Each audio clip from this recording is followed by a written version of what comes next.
La posición geográfica de Andalucía, en el extremo occidental de Europa, y su condición de nexo entre dos mares y dos continentes, la convierten en una región con una gran biodiversidad y riqueza de flora.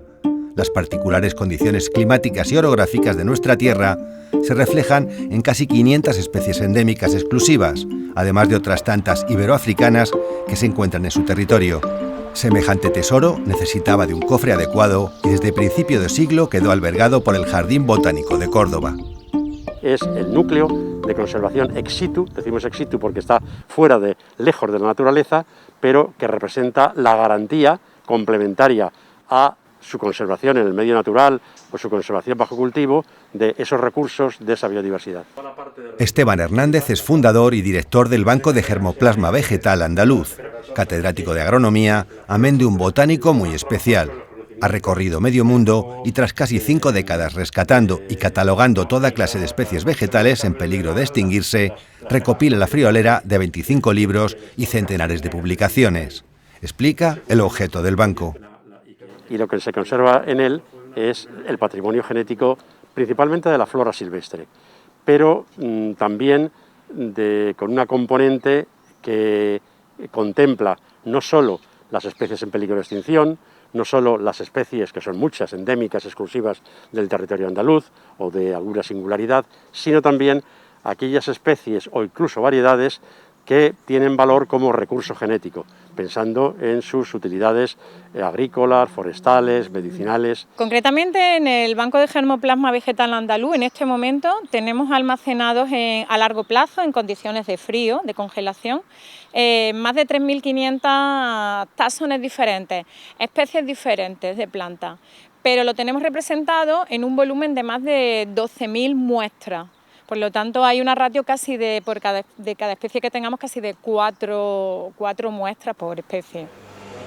Las instalaciones están equipadas para la conservación específica del germoplasma, compuesto por las semillas, también bulbos, estaquillas, polen o esporas. Una cámara climatizada subterránea alberga 22 armarios frigoríficos para asegurar la viabilidad germinativa del material conservado. La colección base se almacena a 20 grados bajo cero y la colección activa a -5. Esos materiales van a tener diferentes fines. Lo que es la colección base es, como si dijéramos, en la caja fuerte donde almacenamos y vamos a tener siempre esas muestras ahí representadas, aunque hay movimiento, entrada y salida. Y luego vamos a tener la colección activa, que es los materiales, las semillas conservadas a largo o medio plazo, pero donde va a haber más movimiento ante peticiones pues, de investigadores, de consejería, porque el material entra, sale y se mueve. El banco, uno de los más importantes de España, es un referente en el ámbito internacional. Fe de ello es la transferencia de material genético a instituciones mundiales para el desarrollo de proyectos de investigación y para su exhibición como plantas vivas en jardines botánicos. El germoplasma de un banco también se gestiona. También hay continuamente entradas y salidas.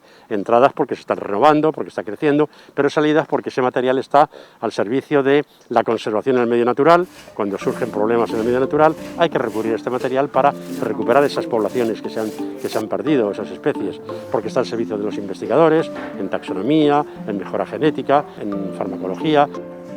Sobre las cámaras frigoríficas se encuentran las diversas áreas donde se gestiona el banco. Las biólogas Pepi y Josefina llevan el registro informático y los laboratorios de limpieza, encapsulado y control de viabilidad de semillas con cultivos in vitro.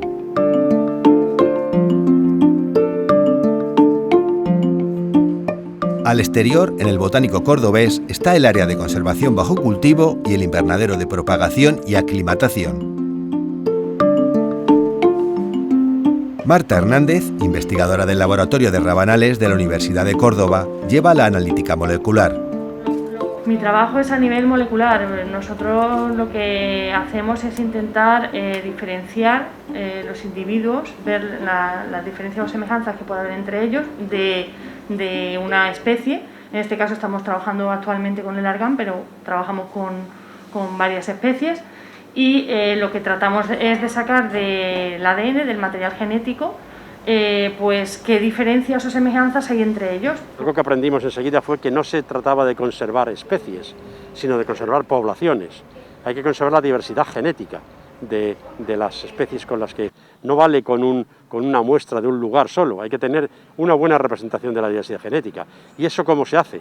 Por eso está la biología molecular, para identificar, valorar y asegurar que lo que tenemos no es una pequeña parte de la diversidad genética de una especie. Los trabajos de Hernández para nutrir el banco le han llevado a rescatar la medicinal manzanilla en el Mulhacén, el romero blanco en el Cabo de Gata o a repoblar el jaramago desaparecido en la isla de Alborán. Las colaboraciones con otros bancos de germoplasma y universidades se extienden por toda Hispanoamérica, pero para entender el objetivo final de la conservación, nos cuenta, es necesario apreciar el concepto de etnobotánica. La semilla es el material principal que nosotros conservamos, pero no solamente conservamos ese soporte biológico de la planta. Hay otra componente más inmaterial, más virtual, pero tan importante o más como la propia semilla, como la propia planta, que está formada por los conocimientos humanos asociados a la planta. ¿Qué conocimientos? El para qué sirve, el de dónde procede, el cómo se cultiva, cómo se transforma, cómo se prepara en la elaboración de un fármaco o en la receta de una cocina. La etnobotánica nos habla de plantas marginadas, cuya utilidad se ha terminado despreciando, o plantas infrautilizadas, con tremendo potencial. Hernández en los 90 impulsó cultivos que luego sufrieron un boom, como la chía o la quinoa. Luego rescató los granados andalusís que ahora repueblan el Generalife de la Alhambra. En este momento investiga sobre el argán, un árbol endémico de Marruecos que también se cultivó en Al-Ándalus. De su nuez se extrae un aceite que alcanza hasta 20 veces el precio del de oliva. Tiene muchas propiedades, no solamente desde el punto de vista medicinal en su uso interno, endógeno, sino por ejemplo como cosmética. Hay toda una línea de cosmética desarrollada a partir de los aceites de argán. Estamos recuperando esos materiales de argán ibéricos porque se cultivaron aquí, porque estaban introducidos aquí. Estamos identificándolos molecularmente, aquí viene otra vez ese trabajo tan multidisciplinar que llevamos, que vamos desde lo molecular a la traducción del texto árabe, y estamos investigando o intentando mejorar las técnicas de propagación de cultivo. Empresas de investigación agraria y pioneros en cultivos suelen tener la antena desplegada para estar al tanto de las investigaciones del banco. No es de extrañar que comenzáramos hablando del tesoro que aquí posee Andalucía. Que tenemos un tesoro importante, sobre todo porque se ha hecho un esfuerzo a lo largo de muchos años. Yo reivindicaría el papel de todas las personas que han trabajado en este banco de germoplasma desde el inicio, son más de 25 años, con el apoyo de diferentes instituciones, y se ha conseguido conservar un material que está en el medio natural. El número que hay de muestras es muy importante. Yo marcaría que uno de los objetivos principales del banco eran las especies amenazadas. Según las listas de protección que hay en Andalucía, el 84% al menos tenemos una muestra en el banco.